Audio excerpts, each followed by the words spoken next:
Which tight ends have moved up or down in the rankings since free agency? We'll talk about it right now on Fantasy Football Today in 5.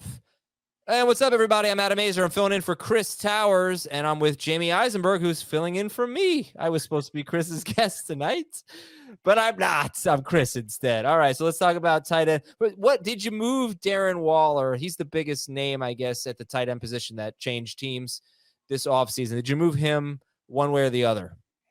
I moved him up a couple of spots. I think originally he was 7th. I think now he's maybe 5 or 6. He's 6th. So I guess maybe one spot ahead of George Kittle. But I think he still has top 5 upside, Adam. Just looking at the situation where he could be the best receiving option for the Giants and for Daniel Jones, especially with the expectation of Wan'Dale Robinson and Sterling Shepard to open on the PUP list. Now they have what seems like about 10 of the same guy.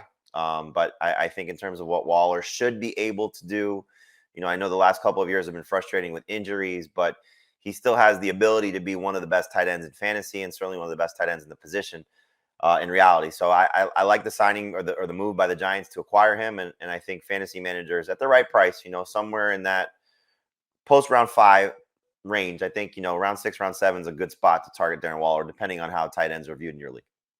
Okay, so give me maybe a couple other rankings risers at the position. So Juwan Johnson's a guy that I think is going to be somewhat popular among fantasy analysts. For me, he is as well. Just the addition of Derek Carr and what he showed last year. He was great at finding the end zone. And this was a team that obviously was looking for weapons. Olave had the hamstring injury. No Michael Thomas. Now they should have those guys back, and obviously they're going to command a lot of attention. But I think just based on Derek Carr's history with tight ends and the ability to see what this kid can do in terms of Johnson staying in New Orleans, excuse me, for a guy that you could target as a late tight end, depending on how they go in your league, or if you want to draft a second tight end, I think there's some sleeper appeal for him.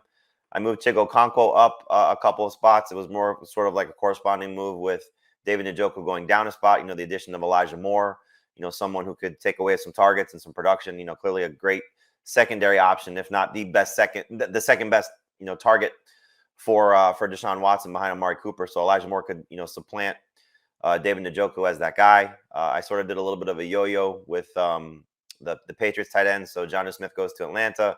I was like, okay, Hunter Henry, here we go. And then they go sign Mike Gesicki, so he's back down.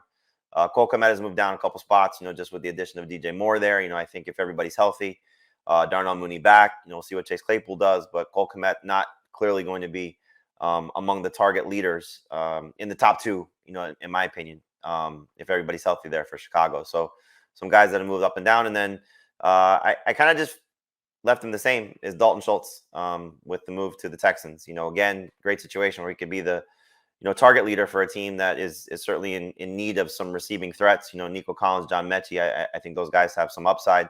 But obviously, losing Brandon Cooks, they need some help there if they don't come out of the draft with a superstar.